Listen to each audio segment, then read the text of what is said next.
മ്ലാമല ഫാത്തിമ ഹൈസ്കൂളിൽ KSFE നൽകിയ പുതിയ സ്കൂൾ ബസിന്റെ ഫ്ളാഗ് ഓഫ് നടന്നു. ഇടുക്കി ലൈവ് വാർത്തകൾ നിങ്ങൾക്കായി അവതരിപ്പിച്ചത്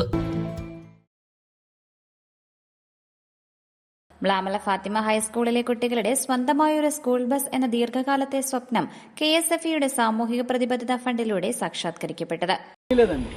non banking business miscellaneous banking കമ്പനികളിലെ 1 ലക്ഷം കോടിയിൽ പരം ബിസിനസ് ടേണോവറുള്ള ആദ്യത്തെ സ്ഥാപനവുമാണ് KSFE.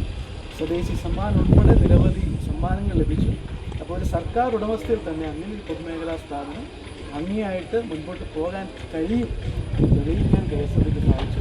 ഞാൻ അധികമായിട്ട് ദീർഘിപ്പിക്കുന്നില്ല. പ്രധാനപ്പെട്ട അച്ഛൻ സൂചിപ്പിച്ച പോലെ തന്നെ തുടർന്ന് KSFE എന്ന് പറയുന്നത് നമ്മളിൽ കൂടെ തന്നെ വളരേണ്ട ഒരു സ്ഥാപനമാണ്. നിങ്ങളെല്ലാവർക്കും സഹായ സഹകരണത്തിൽ KSFEയിലൊക്കെ ജൂൺ 1-ാം തീയതി school manager father Jacob Thaicherry, head master Renny James, മുൻ ഹെഡ് മാസ്റ്റർ ജോർജ് കുട്ടി KM എന്നിവരുടെ സാന്നിധ്യത്തിലാണ് KSFE regional manager Nishad Joshua വാഹനത്തിന് ഫ്ളാഗ് ഓഫ് കർമ്മം നിർവഹിച്ചത്.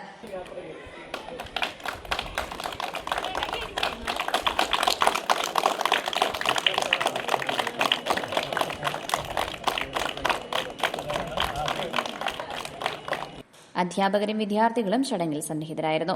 Idukki live news Vandiperiyar. Idukki live വാർത്തകൾ നിങ്ങൾക്കായി അവതരിപ്പിച്ചത് ഉയർന്ന വിലയിൽ നിങ്ങളുടെ വിളകൾ വിൽക്കാൻ ഇനി ഞങ്ങൾ സഹായിക്കാം. നിങ്ങളുടെ ഏലം, കുരുമുളക്, കാപ്പി തുടങ്ങിയ വിളകൾ ഇനി പവിത്ര അഗ്രോ വെയർഹൌസിൽ സുരക്ഷിതമായി സംഭരിക്കാം. നടപ്പു വിലയുടെ 60% വരെ വായ്പ സൗകര്യവും ഇവിടെ ലഭ്യമാണ്. ഫയർ, ഇൻഷുറൻസ് എന്നിവയടക്കം ഉന്നത നിലവാരം പുലർത്തുന്ന വെയർഹൌസ് ആണ്. ഏവർക്കും സന്ദർശിച്ച് തീരുമാനം എടുക്കാവുന്നതാണ്. കൂടുതൽ വിവരങ്ങൾക്കായി ഉടൻ താഴെ കാണുന്ന നമ്പറിൽ കോൺടാക്ട് ചെയ്യുക.